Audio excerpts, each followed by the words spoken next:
Coverage continues now with a look at the roads. 10 on your side's Andy Fox live in Norfolk, where crews are staging their mission to keep the interstates as safe as possible. Andy?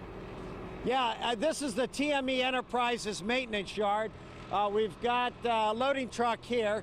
He's waiting for this guy to come around right here. They're waiting for us. This is what they're going to be putting on the road. This is the salt. It's all over the place. Last time I was here, Don, was about 2 years ago, which lets you know how long it's been since we've had real weather. This is Steve Pico. He's the guy in charge here at TME Enterprise. He also has the nice hat. Thank you, sir. The Eskimo hat. It's been 2 years since we've been here. It certainly has. We've been very successful for 2 years. Thank you. Now, we're going to show you exactly at home what happens here. Steve, why don't you tell us what this is? This is the brine. Tell people what this is. This is our brine application, and this is the first thing we do when preparing for a snow event. It's a combination of salt and water, and those two mixed together, approximately 22% of salt, and then that liquid is applied to the roads in about 10 hours prior to the storm event.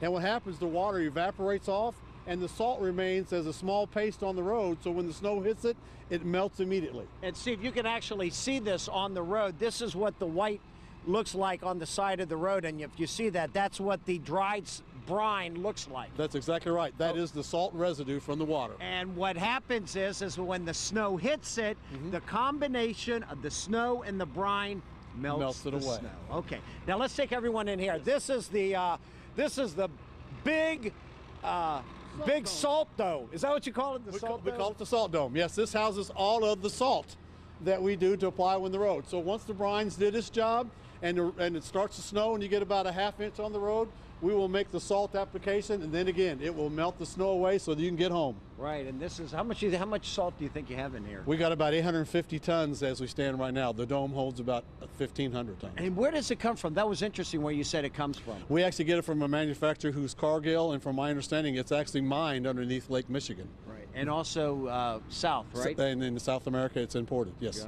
Okay, Steve Pico, thank you so much. You're very welcome. He's the man. He's the man out here. Now, they take care of all the interstate roads south side. There's another company that does the interstate on the peninsula. And then also we have VDOT. They only do the rural roads, and then the cities take care of their own roads. That's a correct assumption.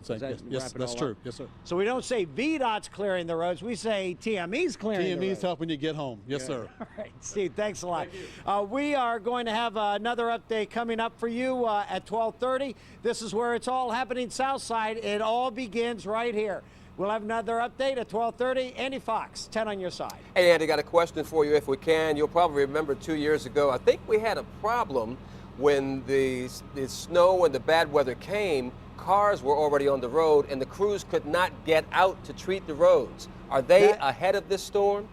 The question that's asked, Steve, is this. 2 years ago, there was a problem because the storm came up quickly, and the cars were already out on the roads when you got the trucks out there. Does that ring a bell to you? Does that? No, we were prepared for that storm as well. I think you and I had a chance to talk. I mean, the storm came at such great force throughout the state that it was hard to keep up with. Yeah, but Don's bringing up a point that what should people do when they see your trucks? Stand back, get back. Stay behind the trucks. We asked them to perform a gang plow. Let them clear the roads, let them apply salt, and then you'll get home. Do not try to pass or work in between a salt truck. They're doing their job. Got it. Okay, thanks a lot. And coming up at 12:30, we'll get tips from Steve on when you should wash your car after it's all gone. I'll have that coming up at 12:30. Andy Fox, 10 on your side. Getting ahead of